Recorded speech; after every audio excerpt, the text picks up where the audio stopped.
for another. And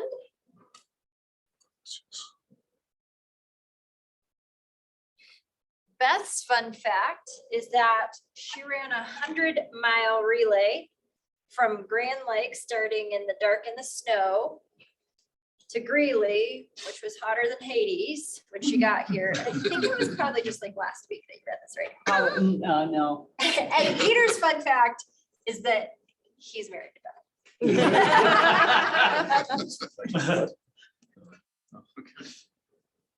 This is my turn now. It's your Any turn. Follow up with that? Is your machine ready? I don't know. The overseer. That's what I was saying, the overseer. Yeah.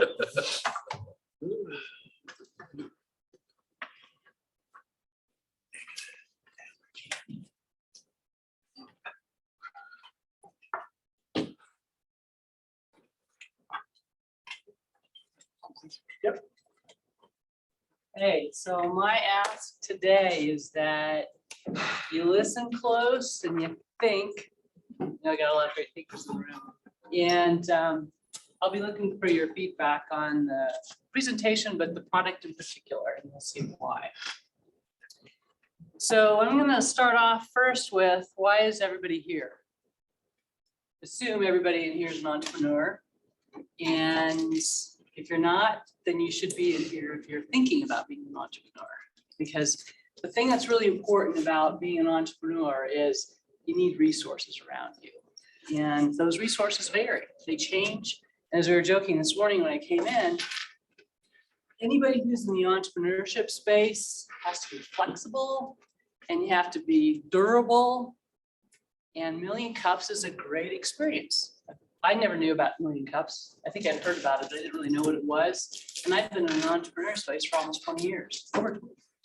So it's a resource that isn't necessarily known or understood by lots of people. And so when you think about why you're here, it's because there's a network you can tap into of people who are in your space. This is, I would argue, this is kind of my tribe.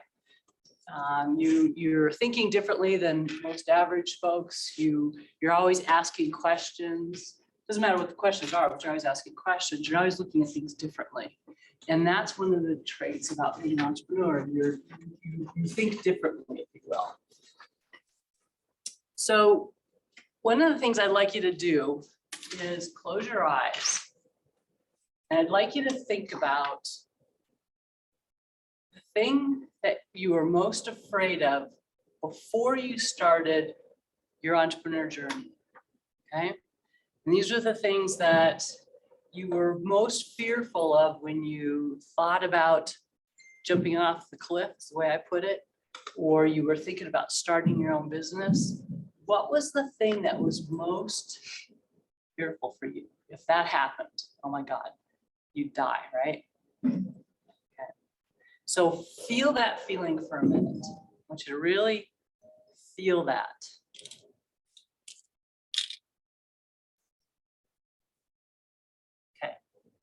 You can open your eyes.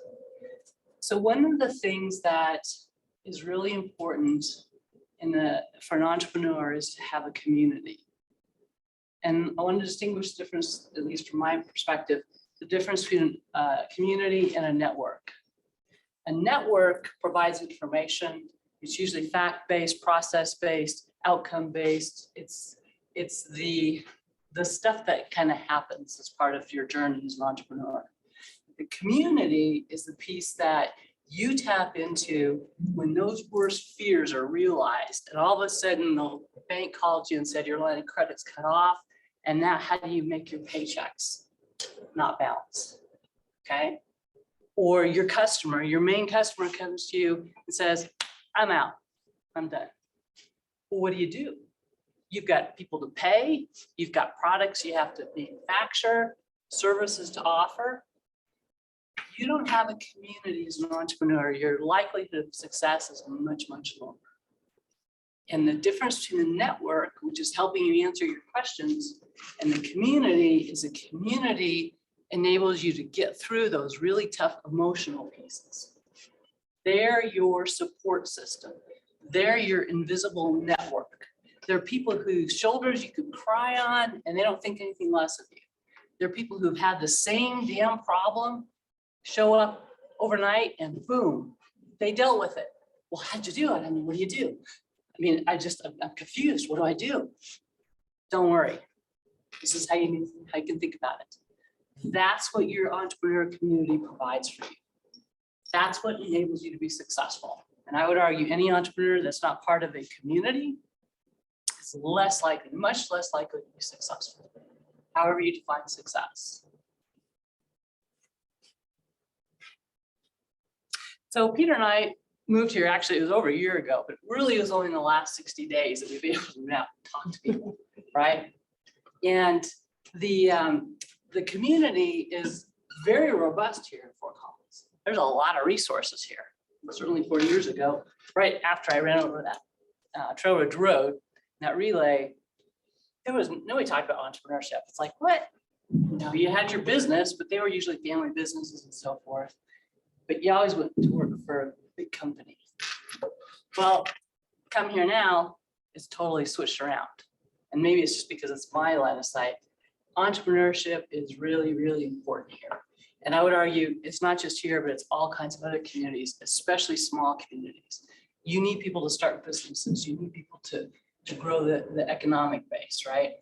So one of the things that Peter and I found when we first started talking to people, having coffee, occasional glass of wine, is there's a lot of resources here, but nobody's connected.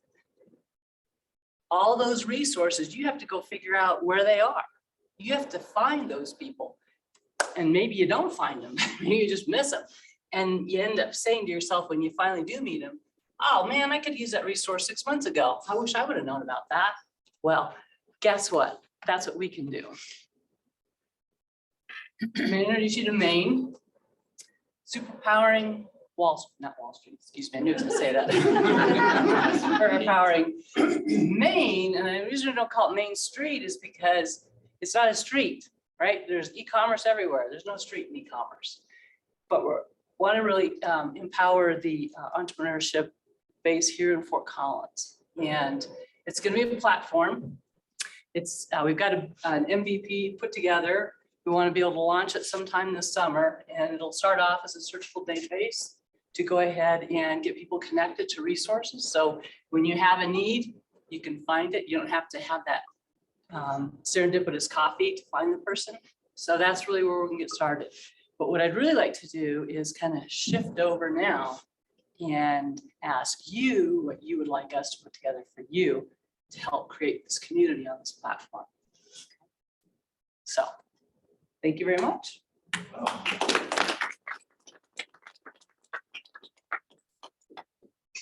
Totally open now. And I got my note taker in the back of the room. So, All right, who wants to get us kicked off? 6:38. oh, it was 6:08 when I did first.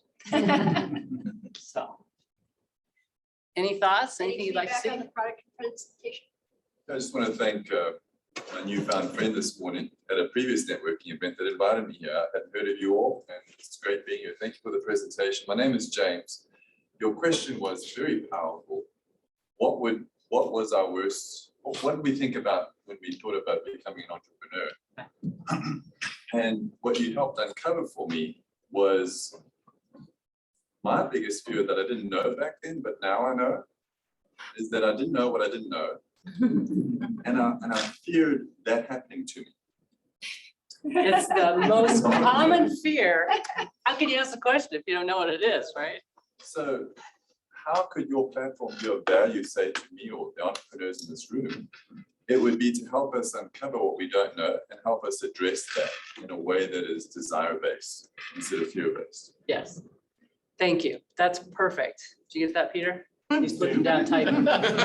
So the reason that's important is because I remember one of the things early on before I even started this whole crazy thing. I swore only stupid people were entrepreneurs, because why would you go do something for nothing? I was like, didn't make any sense to me. On the other hand, the other question that would pop up is, how do I figure out how to do all this? These people must know all this stuff, right? And that's not the case. It's the network, that really provides those kinds of answers, but it's the community that picks you up when you're been kicked down for the 10th time, right? So that's the difference. That's what we want to be able to create. So the initial start is going to be able to help,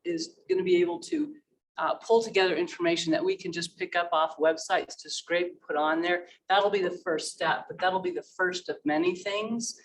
We don't see that this is a static thing. The great thing with software is you can continue to update it. Your cars, if you've got an electric car, does that all the time. So it should be the same here because things are always changing. So, correct.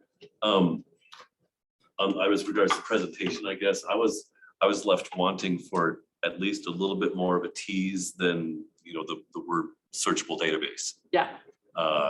Even if it was a rough version or whatever, I can't quite visualize what searchable database means to me. Yeah. Okay. Thank you. Great. Yeah, I have a little bit more insight because I've shared one of those copies with you and Peter, and we've talked a little bit more in depth about the problem that I think you're trying to solve. And that's for me the big part that was missing from your presentations. You didn't start with the problem, and you spent 6 minutes doing some good definition and visualization, but you didn't actually. You spent about 30 seconds actually talking about your product. So give me the product, give me the problem up front, give me your product, and then tell them, like how you're going to solve the problem that is out there. Perfect. Thank you. I love where you took it. I love the direction. And I think you definitely caught people in terms of like, we can obviously relate to that problem, but I would echo the same thing of maybe just given the 6 minutes, it probably should have been shorter and get then to here's how we're going to solve that problem. And the other big call out, and this is the sales guy in me, of there's no follow-up here. I think you guys should already, you don't have to have a product yet. You need a landing page to say, yes, I'm interested in community, because we would all just at least give you our email and say, yeah, I'm interested. And that'll be up tomorrow. There you There you go. go. I have to You have know what I'll do? something in the wings here. You can't just put it all on the table, right? Fair enough, fair enough. So, Ozzy. Yeah, I think there's a few things that you need to bring out, and what makes you any different. I've lived around databases my whole life, and I know the searchable database is about as exciting as watching paint dry. less so. So if you have a community like ours, for example, where there's so many events and there's so many things happening, what is it that you solve? Let me give you one example, maybe that's an idea you could take in. And that is oftentimes your needs come up here and the solution was presented in a previous event there, or it's coming up here, or it's coming up over there. Yeah. In other words, there's a disconnect between when your need arises Yep. and when something happens. Yep. And figuring out how to bridge those is a real headache. That's what we're gonna So- try and figure out. And that's kind of the difference between saying, I have a problem, I need help with this, versus, oh, that's a neat event that can help me deal with this. Right. So anyways, there's a balance in there, but coming up with a compelling value and something that distinguishes you from everything else out there, including the chambers, that would be a good. Yes, thank you. We've got Jana online here. Good morning, everybody. How are you? Whoa. I apologize for not opening up my camera this morning, but the sewer line in my house backed up and I haven't showered yet and I'm waiting on the Roto-Rooter people. So I like you all, but I don't like you that much. Beth, Peter, we've talked about this a little bit, and I think there are two pieces that are really important to take into account. One of which has kind of already been said of, I don't know what it is I don't know. And the hardest part about connecting entrepreneurs with resources is connecting entrepreneurs with the right resources at the right time, particularly when they don't necessarily know what they need. Yep. The other piece around that is in being able to help people understand potentially what the path they're walking down in terms of resources are. So one of the things that might be useful and might be helpful, and I'm happy to sit down and talk further about this, is the idea of, okay, I'm opening a Main Street retail business. What resources do I need to know about? I am opening a SaaS model that I want equity investors in. We're going to do venture capital like mad. What resources do I need to know?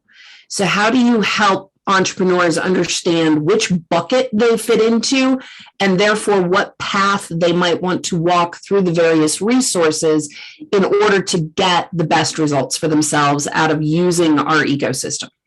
Great, that's perfect. Thank you for that, Jana. And I'll just say to all the comments so far, I have a product, but I was going to show it to you until yesterday when Mr. Eric said, well, that's not what you want to do. So I chose not to show it. And the reason is because every time we talk to somebody, it changes. And so I didn't want to set any expectations. That's exactly why I've not put it out there in front of you. I have some slides I could show you, and I think some of you have seen some stuff, but that's why. But Jana, your point is on point with what phase are you and what's your timing? What's your urgency? So. Okay. She's calling. James, yeah, because I'm keeping Sorry, an eye on I'm all the sorry. different hands. So James in the back, Kurt, Mike, Eric, Jenny.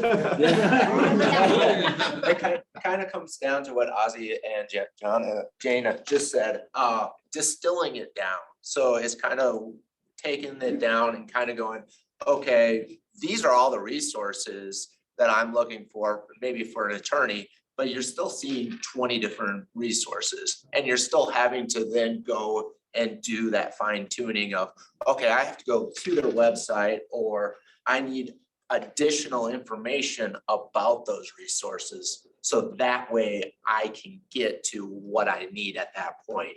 Because a simple Google search, or, you know, just going through databases right now, you're endlessly going through. Like, for example, I'm looking at some grants, and you get down to the bottom and you think you found a solution, and then you find this little caveat that says it's rural Colorado, and you go, What? okay, starting at the fresh, and I just lost an hour and a half of work, and it's just like, okay. Yeah. And so putting that down so that way you can quickly come to a decision that is quality is going to be big for your product. Thank you. Just something that Ozzy said, there's both these static resources that you want to have searchable, an attorney or whatever, but then there's also time sensitive resources, like when is startup week, when are chamber mixers. And so if there was a scrapable calendar filler that could be like a one-stop shop for people to know about those community connecting events.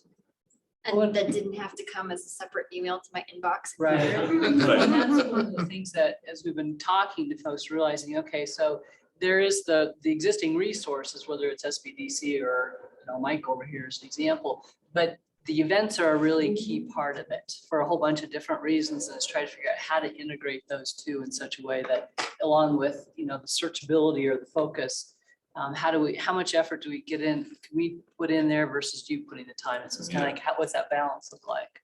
Yeah, and maybe it's just people submitting their own events because there is a centralized calendar. or It could whatever. be. I think it's going to evolve. It might start with something, but then it will eventually grow in that direction. But it won't be static. I can guarantee that, and we'll get better. So, Mike first here. oh, sorry. So I think I know what you're going for.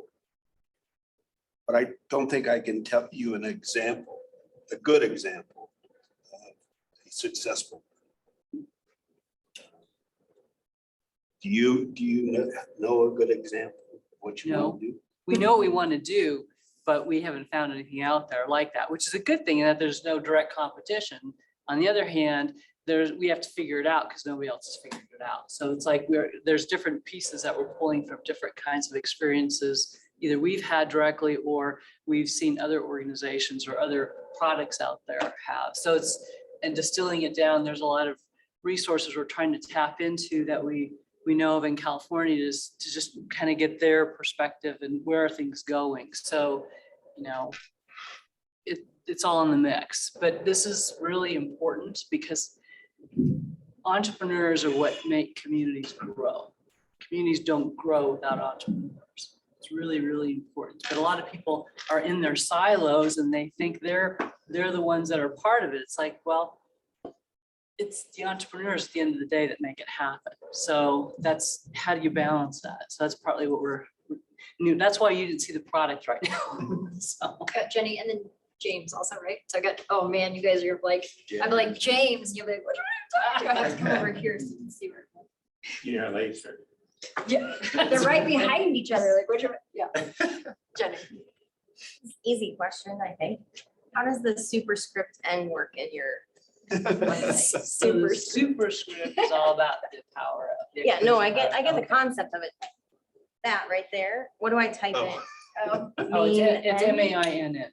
It's just two. Yeah, two okay, N's, so yeah. then I think the period has to be in another space, so I know that N goes. Okay, good point. Thank you. Yeah, I just like the English way of saying superscripted when I was like. The N degree. It's called a superscript. No, that's a degree. Yeah, I was laughing between the English and the math. Then I know what it's called. My class notes. And you don't know math, is how you teach it. James, way in the back, before Jenny and I get in a fist fight over math. Look at Jenny fight. We sell tickets first. You're looking to grow a database, you're looking to grow your website presence, you're looking to grow the effectiveness and relevancy of it, correct? So with a group like this, my recommendation would be, if you could present to many different networking groups that say are filled with entrepreneurs, start the presentation with a really well-designed questionnaire with maybe 3 questions, because what you want is you want to find the deepest need of every single person in the audience as quickly as possible. Once you know what their deepest need is, you know what the resources that you need to have on your website to connect them to it. If you do this with enough networking groups, you're going to have a website that's going to be a force to be reckoned with. It's going to have power and it's going to have effectiveness because you're meeting actual needs that you know are out there. When you don't know what people's real needs are and you don't know how to find them out, that's when you're shooting in the dark and you're going to take a lot longer to get what you want. Yes.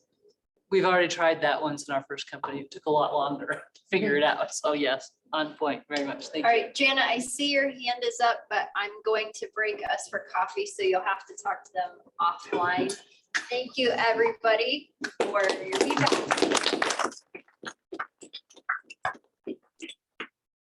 And grab your second cup of coffee so that we can talk about coffee. I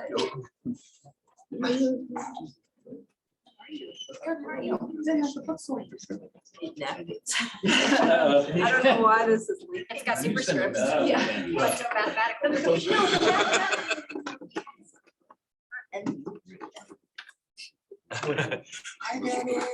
Good afternoon. That was great. Yeah.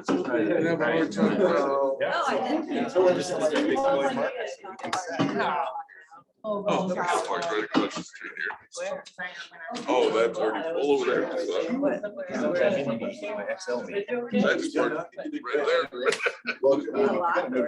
Right on the street. That's all right. It's all good. Okay, all right, just wanted to know. Because I keep getting these notifications. It's a different type of atmosphere. Yeah, well, I like the knowing what's going on. Yeah. Gotta ask. So this is the thing that's so crazy. How are you?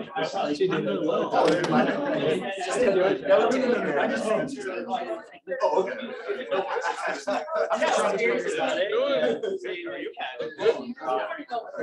right, they have that south end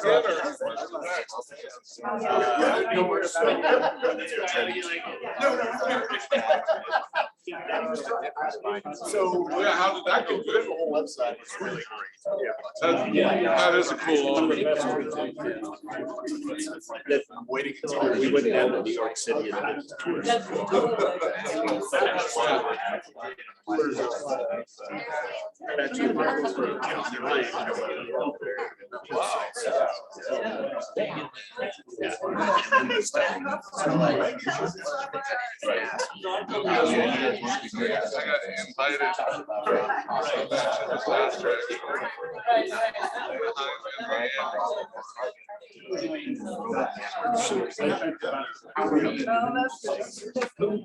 So pretty big step.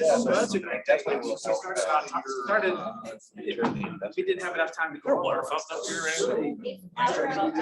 Yeah, because I first got involved. I think your presentation was like the first thing that happened.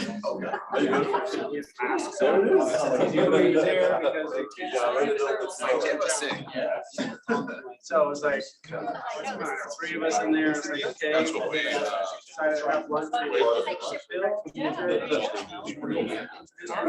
He's already doing it.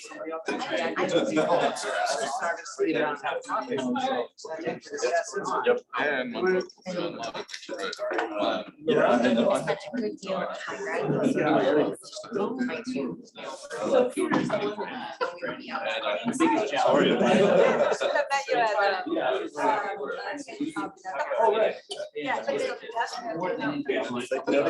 We have our. Oh, we do. We have a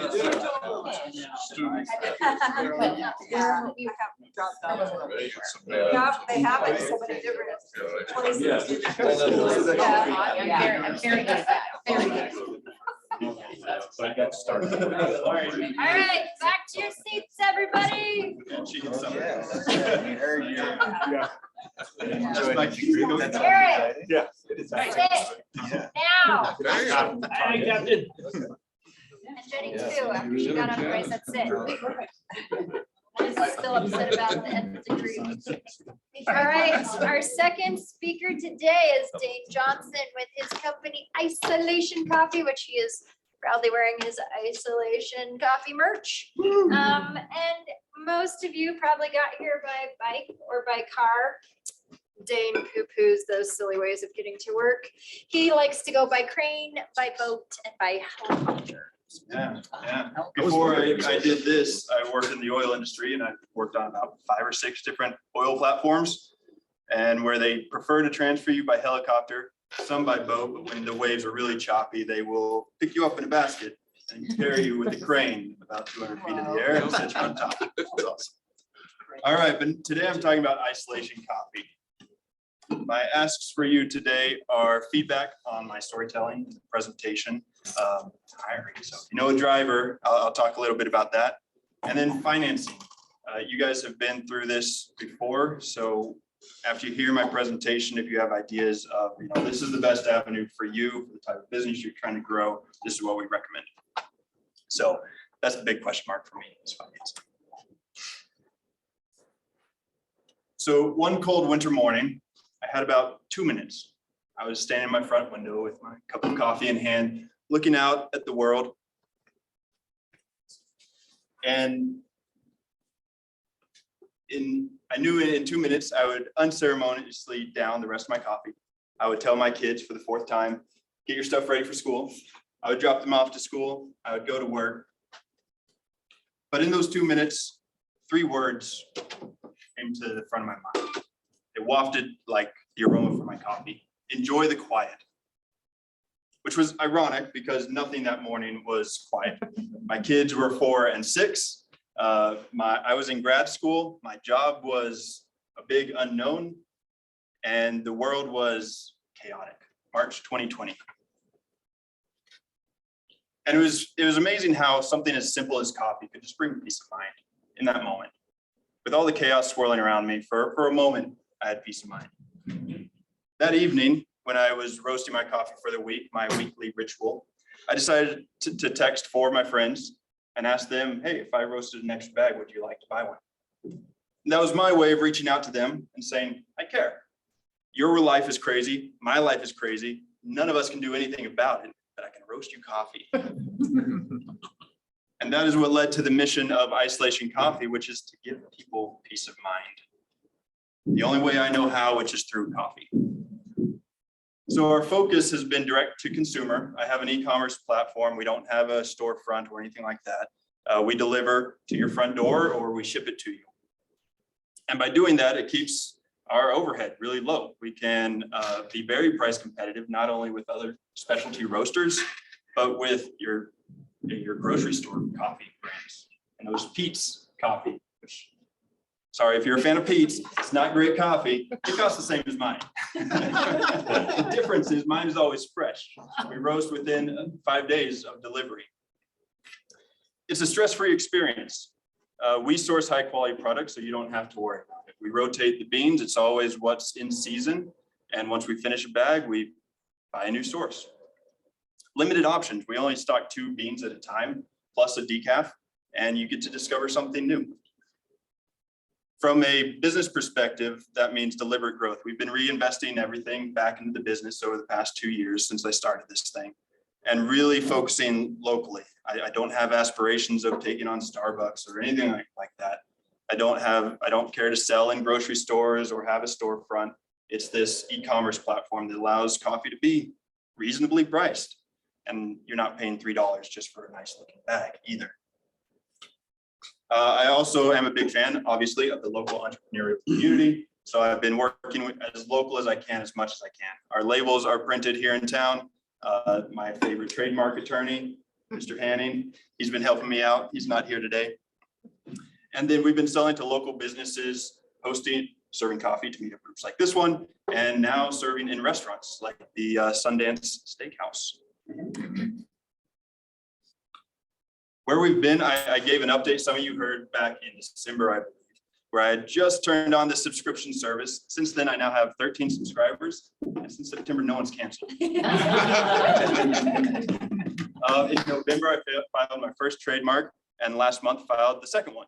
Obviously, those aren't granted yet. That's taking forever, but moving in the right direction. And February of 2021 is when I bought a new roaster, a better electric roaster that allowed me to map everything out, create recipes. And in February of this year, I added a roaster person to staff who is a better roaster than me and creates amazing coffee. And now we're looking to add a driver. Oh, and last year we did $6,000 in revenue altogether, and we'll hit that mark by next month for this year already. So things are moving up, they're accelerating. And next step is moving out of the garage. Oh, it's not there. There we go. This was my setup a year ago. I would do my homework while the coffee was roasting. What you don't see there is the glass of wine sitting on the garage floor next to me. That was my routine. But I've been looking at industrial spaces and put a letter of intent on one last week, and I'm checking out a few more this week. So excited for that. That's a big step to get out of the garage. I mentioned growing the team by bringing Daniel on. Not only is he an exceptional roaster, but all around great guy. It allows me to focus more on the business side of things. Looking to hire a driver. This is my son helping me repair my old roaster, which broke down constantly. And while he's a reliable guy, he doesn't have a reliable car. So if you know anyone who fits those criteria, send him my way. And then the big question mark, I already mentioned this, is funding. It's been bootstrapped from day one. I've been trying not to pour a bunch of my own cash into it, and I'm not looking to grow it rapidly. I obviously don't have a product like our own thing that can be scaled up rapidly. It's just coffee roasting and reselling good gear. So I don't want to overextend myself, and I don't want to put up too much of my own stuff. So if you have ideas on where you've seen people take a company like this next for funding, I welcome feedback. So just a reminder of the asks, feedback on the storytelling, if you know a driver, and then what makes sense for me financially. Thank you.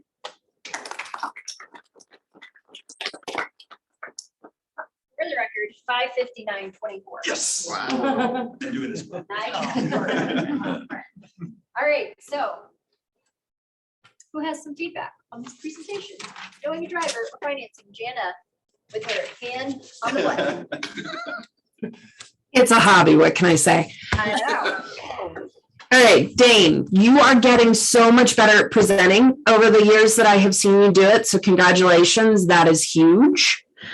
So what you get now is next level feedback because you're ready for it. Yeah. Never perfect. I'm gonna get a chair. Let me sit down. So a couple things. One, you have a lovely story that you start off with about how Isolation Coffee came to be, but it takes too long.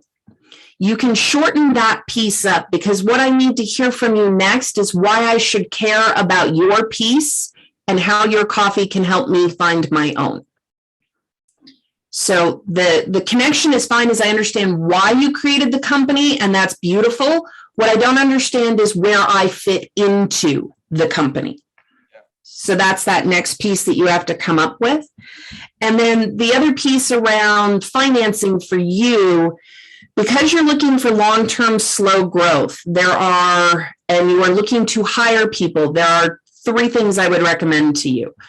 One, either look for a business partner who wants to come into the business with you and brings capital for that. So that potential exists. The other is you could look at the Colorado Enterprise Fund or Prairie Rose Development Group, which is the one Mike O'Donnell started, that do operational loans on a payback schedule that's really reasonable and also incredibly low interest.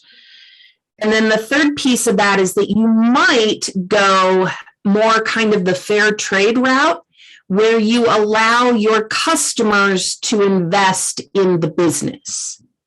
Yeah, I've thought about that. Wasn't sure the best avenue for something like that. You might look at some of the WeFunder stuff. There's some pieces in that we could probably talk about further. You also might look into the Tugboat Institute or the Small Giants community. Tugboat Institute is created around companies that are built for slow growth that expect to be around for 100 years. And Small Giants is out of Bo Burlingham's idea. I don't have that kind of time. This business. But your grandkids may like the company. Cool, thanks, Jana. Really helpful. I appreciate the higher level feedback. So just a question for you. Have you thought about using something like Kickstarter?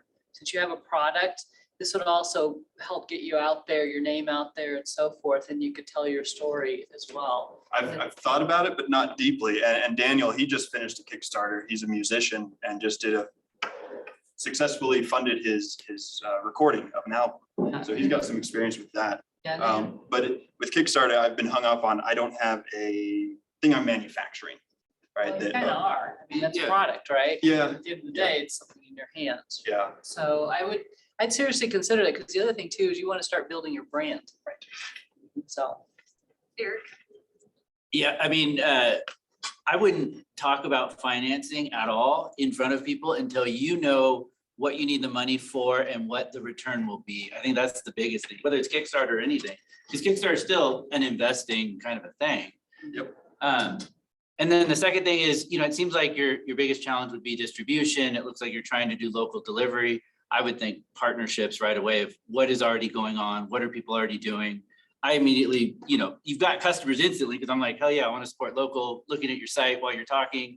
And then I thought, oh, we get Morning Fresh coffee. And I realized they're actually already working with, I think, Dasbog or something. But finding those kind of partners where you're just going to provide the product they're distributing is where you should be looking. I like that idea a lot. Although driving around Fort Collins every Friday afternoon is kind of nice. And I'm ready to give that up. I guess my feedback is mostly on the financing. I think the Kickstarter would be a good thing because it can get you, non-payback kind of capital that also builds your brand. Congrats on the growth, but at 6,000 year to date, that's maybe approaching 2,000 a month in revenues. Maybe it's a 50% margin, so there's $1,000. That doesn't pay a driver very much, and so my encouragement would be to push a pencil to it and figure out where your break even would have to be based on margins. You've already got a roaster probably that you can't really afford.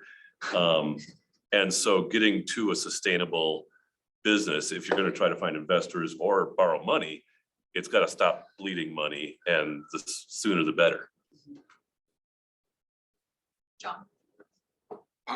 For the Kickstarter, one of the people I talk to is Ann Barron, because she does them all the time. For her husband, who's a huge comic book editor or publisher.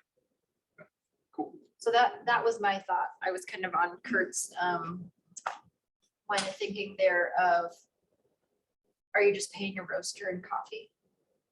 And profit sharing as well. Okay. Okay. Of like, how are you gonna pay the people? Yeah. And it is part of like the growth, but there is that, I have a friend who runs multi-million dollar bars and restaurants, and he's like, yeah, I mean, the truth is every once in a while I'm the line cook. Like, it's mostly hands off, but when it all hits the fan, I'm the line cook. So, there may be a time that you're still enjoying that peaceful drive through Fort Collins on Friday afternoons until you have more revenue to support a driver. Or partnering with a company. I like that idea too. Ben? I really want to echo the comments about understanding your profitability and where you're looking to go, because ultimately you have a delicious hobby. I love your coffee. It's fantastic. Whether or not it's a viable business, you really have to look at the numbers and say, you know, saying you need money without understanding what you need money for and what the ramp is and what the destination of that is, and how it's going to impact your overall business. Like right now, if you look at how much hours you put into this business and your roaster, you know, where does that 6K land? Is that a net negative profitability right now? Or are you break even? Where's the break even point? We're at break even. Like if we were paying ourselves, I'd probably do 4 hours a week. He does about 4 hours a week. So it's not a whole lot of time right now. Yeah, and that's good. I mean, and with that, I think Janet had mentioned it. For me, the most logical approach for financing for you is low interest debt. Like, it seems like that's going to make the most sense for your particular business model with slow growth with local. And she mentioned a couple of them. There's existing, whether it be local, regional, or state funding opportunities for that. I don't really see this as an investment business. Like you're not talking returns that investors are going to be looking for. So like low interest debt financing, I think, is the thing that makes the most sense to me personally. Thanks. And then on the presentation side of things, personally, I'd encourage you to play up the enjoy the quiet. I think that is a more relatable or communicable message than peace of mind as your potential mission. Peace of mind is kind of like this ambiguous idea, like, but that moment, that story that you described of you enjoying the quiet, I wanted that. Like, I don't have kids. But I can let you borrow mine. Just so you can appreciate it. But you painted this really vivid picture and you made me desire that moment. Yeah. And I think that is a very powerful message for you to like latch onto and really kind of build your personal brand around. And then just absolute last thing on your trademarks that said like first trademark file, that was like second ST. It was Toost, not Toost, second. yeah, you filed your Toost. The first was So Toost. just small thing, make sure you're. Thank you for mentioning that. Mike, That was and then- bothering so many people. Yeah. Mike, Okay, and then we'll see Ozzy. you. So a couple of things. I kind of cheat because I know you already have a financial pro forma you've been working on. Yep. I think the toughest thing for you to decide is what you want to be. You want to be in this business or a hobby? I would echo that.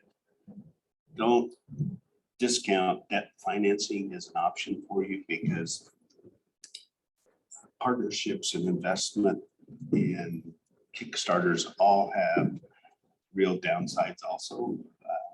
And so don't discount that as a good option. So, Sure. Cool. Yeah, I have been playing around with numbers quite a bit. And like I said, the reinvestment piece has been bigger ticket items like paying cash for a roaster, right? Filing trademarks, these longer term things that don't have an immediate return. And that question of what do I want this to be and by when? Right? We've talked about that. 3 to 5 years, where do I want this to be? And I have a pretty good picture, but I haven't put it on paper that I'm ready to put it in front of someone that I'm asking for money. This is what I'm going to accomplish. And it's like Janet talked about, you need your strategic plan and then you need your operational plan, right? And you have to start with where are we going to know what you need to do on a daily basis. Ozzy, and then I think we will wrap up. just a quick feedback, listening to you, you have a very mature message and a company that is, almost sounds like, and this is a kind of a contrast, that almost sounds like something a couple of kids did in the dorm room. Yeah. No one invests in someone else's hobby. It's just not the way it works. And it comes across as a kind of hobby. It's something that you enjoy doing. And so if it is a hobby, then I would say, look at it that way, structure it that way, and enjoy the quiet and enjoy the feedback. If it's going to be a business, all kinds of people out there who claim they can get, have a successful business without stress. It's kind of like having children without stress. Leading moments. Enjoying the quiet. I know, as a parent, when I see enjoy the quiet, the thing that crosses my mind is what quiet? So anyways, I think that there is a kind of disconnect between what you're trying to do and the way you're trying to do it, and whether it's a mature idea any parent would understand they enjoy the quiet and the need for caffeine. But then it's almost like, we're a couple of college kids in the, I don't know, philosophy department. So it just doesn't ring to me. That's where New Belgium started. Got to start somewhere. Recipe department. But yeah, I am at this inflection point. Moving out is kind of that. Who's All your right. business gonna be when it grows up? That nobody agrees. Like you're graduating high school and But they're like like, figuring out what you're gonna major in at college. You gotta figure out where you're going. All right, well, thank you, Dain. Like to add, I don't know how long you've been working on that, but if you really did just fill in, that was a phenomenal Yeah, 5:50, I have, 9:24. my kids are now 6 and 8, so I had about an hour and a half. That's usually. Oh, yeah. Less time is better. At 1 o'clock I last learned by night. watching all you. This morning. Although you totally. I do Mine's too. a It still takes college, about it's 6 still- hours. Yes. Don't blame me. All right, so who has a win this week? Who has a resource that we need to know about? Or who needs help? So my win is doing the presentation. I've never talked about something that started less than 60 days ago. So thank you for all your good feedback. I really appreciate it. So, Yes. I got a win. Yesterday, I got invited to the Natural Disaster Expo in Anaheim. Like No. personally, like you're a natural disaster.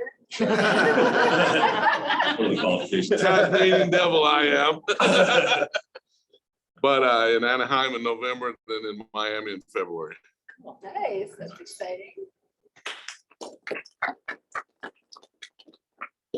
Like, do you need a booth? Do you need tables? Oh, Like, do you need yes. all that stuff? And the book will be online finally next Friday. oh, that's a big Nice. one. Oh, That's a big one. I have a couple, so I mentioned a few weeks back that we had connected with a company called Kaplan Early Learning. And we are now on their website, and this month we'll be on their Target store online and also in Amazon on their store. So for us, that's a pretty big deal because, not that they're huge, but it's another step in the right direction. The second one is the other company, that's for Color Pocket, by the way, for most know it, but the other company, Drink Defender, we're supporting a new comedy festival in Vail called the Vail Comedy Festival, which is coming at the end of May. And so I encourage you to, get a ticket and go because you can get a free Drink Defender when you get there with the logo on it. And there might be some thing. My more mature company, Rev Zero, I closed 2 coaching clients over the past 5 days. And Wow. I had upped my price as well, so that felt really good.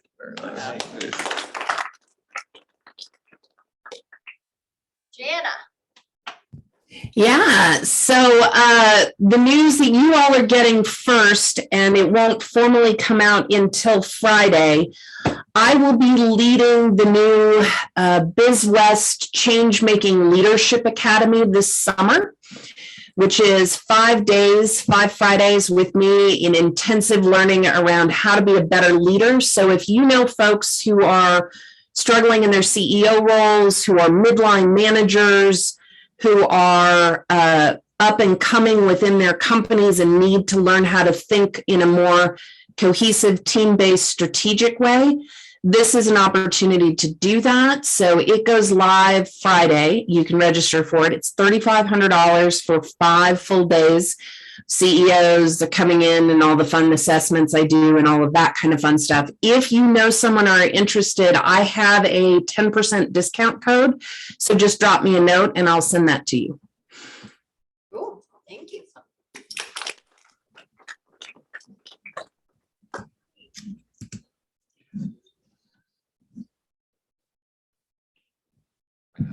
Did you hear me, Steve?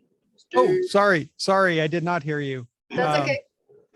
I apologize, everybody at the actual location who's live. It's all little tiny faces, so I didn't see who was going to do a trade show.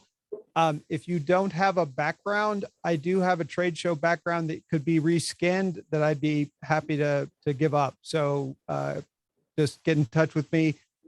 There are people in the room that have my contact information. So, I gotta see. It's John. okay. Awesome. Thanks. Thanks, Steve. Thank you. Any other wins, resources, or anyone need help? Dain mentioned the SBDC. I'm doing 3 sessions for them this summer, June 14th, July 14th, and August 14th. Remember when Dain- The 12th.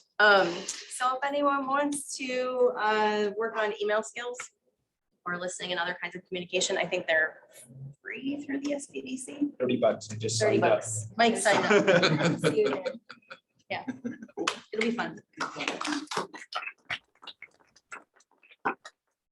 I will celebrate that I just wrapped up my Double Your Profits in 30 Days program with 3 new ladies successfully. So that Awesome. feels good to have another one of those under my belt and be like, yeah.